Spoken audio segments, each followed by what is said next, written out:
Madam, I'm grateful to you for coming, but to be quite honest with you, fuck your feelings.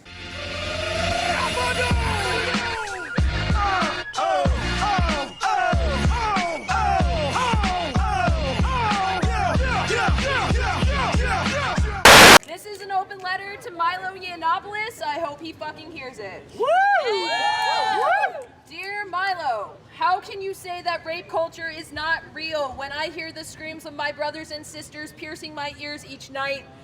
Their truths buried by a system which does not care about them.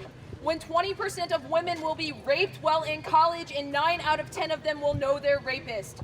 And these numbers only count those brave enough to speak out.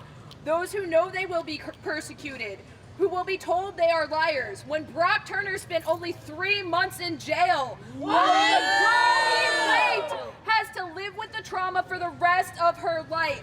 How can you say that we do not need feminism when women still do not have equal pay for equal work? The wage gap is simply the average earnings of men and women working full-time. It does not count for different job positions, hours worked, or different jobs. It has nothing to do with the same job. It has nothing to do with discrimination. Try as you might to dribble your pseudo-economic theory, convincing only those daft enough not to check your facts. How can you attack women for having children in one breath while supporting those who wish to pull the funding from Planned Parenthood in the next? How can you call yourself a member of the homosexual community while spreading vile lies about lesbians? Are we not a part of the gay community? What? Are you not the same as we are? How can you blame Islam for the lives we lost in Orlando when it is the very hate speech you perpetuate that creates this culture, of violence, that kills human beings? We are all complicit in this violence if we sit idly by and allow you to continue to stoke this fire. We will never have peace as long as we are divided. How can you compare the Black Lives Matter movement to the KKK? What? We must acknowledge that Black lives do indeed matter, that violent speech perpetuates violent acts, that all religions are protected under the Constitution. We, the students of USF, do not support your right to spread these lies on our campus, and we do not support administration bringing you here. You need to shut the fuck up! You guys, you announced it that at 6:30 there's some sort of protest or demonstration outside. What's that about? Okay, so apparently that is for a Donald Trump supporter that's holding a rally out here, and he was brought here by our Republican orator here on campus. This is very difficult because this man is a bigot. This man supports all types of negativity, and he embodies oppression. We don't like it, and we have a lot of people that feel the same way as us. African American community, LGBTQ+, and just all types of orgs that just don't like what he says. So we're gonna let him know. We're not just gonna take it. You're not just gonna come where we are and spew this hatred on him. Yeah, what kind of statements does, in your opinion, or things that he does that show that bigotry to you? Well, see, this is my first time actually hearing of him. This man is a bigot. This is my first time actually hearing of him, and I'm pretty close to Regina, the student that we have from Students for Democratic Society that came out and spoke, and she's told me that he makes some pretty hateful statements. He is a right alt. I cannot for the life of me remember the party. Yeah, but that party, and we're just not for it, man. It's not for it. Yeah. Have you watched Milo's videos and stuff, right? I will. Okay, you haven't yet? Not yet. Okay, cool. This guy sounds terrible. What's that? He sounds terrible. Yeah, you've heard things he said? No, just like I said, like I was telling you earlier from what Regina was telling me, just the type of guy that she perceives him as. I don't think I'd like him, and I'm gonna look into him because you can't be that big of a bigot. You can't be. But you haven't watched his videos Not yet? yet. I will. Okay. You will though? Yes, sir. Cool.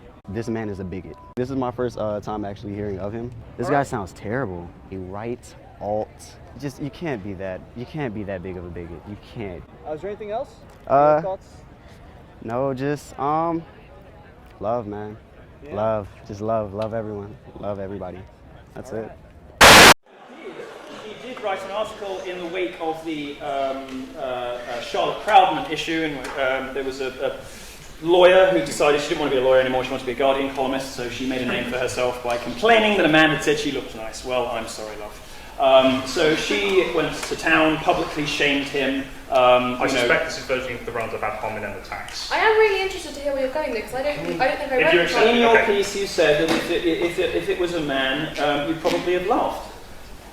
Do you want me to quote it? I'm genuinely, yes, I would, because I'm not saying you're wrong, I just don't remember writing it. Okay. I'll find it while you're recording. After this, one last question, just to clarify. Yeah, What it piece was, is this? if I knew that a male member of staff was speculating about how I look naked, I would cause the sort of fuss that would make Charlotte Proudman look meek. If I heard a female colleague doing the same thing about Andrew in accounts, I'd probably laugh and I might even join in. Look at the camera! Money! Money! Oh my God!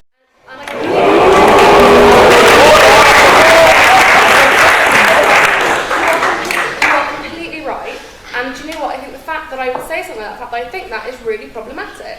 I think that shows. I'm perfectly happy to accept that's a problematic way to think about men, and I should not have said that.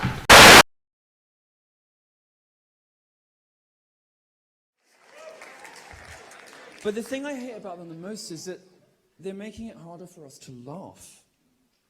One of the things that people will tell you when they visit places like North Korea, or people will tell you when they lived through authoritarian regimes, is that the first thing to go when a dictator takes power is humor and satire, because it's a risk. It's a risk to the autocrat in power. The one thing is, my friend is I have a magazine editor friend who is sort of a Milo fan on the DL, you know, because you can't say it in public if you work in the media, but you know. And he says the thing that dictators and authoritarians hate the most, and this is why I know you're right, is the sound of laughter. It's people having fun. And this is why Seinfeld and Chris Rock won't play colleges anymore. America's most successful comedian in history, and a hilarious black guy who you would think get a pass for everything. Their rules, not mine. I mean, you know, won't play colleges anymore. They're telling me what I can find funny. Well, that isn't funny. I find AIDS quite funny.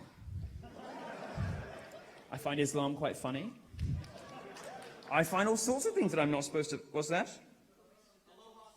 Aloha snack bar, yeah. No. I find trannies quite funny. I mean, all these things are inherently very entertaining, but we're told that we can't laugh about them because we're offending someone. Oh.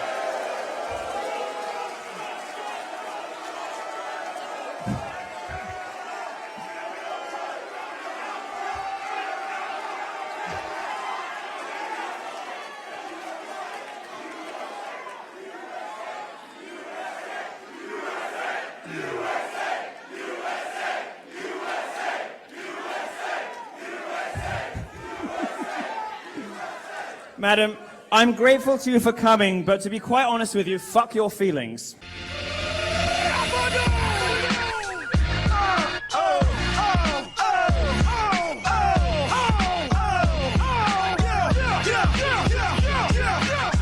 I want to know is, do you have anything to say about the fact that it seems like your supporters, and in general the alt-right movement, seems to have a high degree of what I would say schlubby, low-testosterone males? And what do you think that says about the obsession with Donald Trump as an alpha male?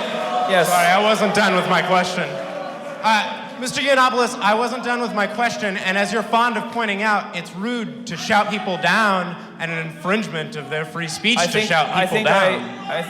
I think I understand the general tenor and direction of the question. This is a perfect example of the sort of ugly...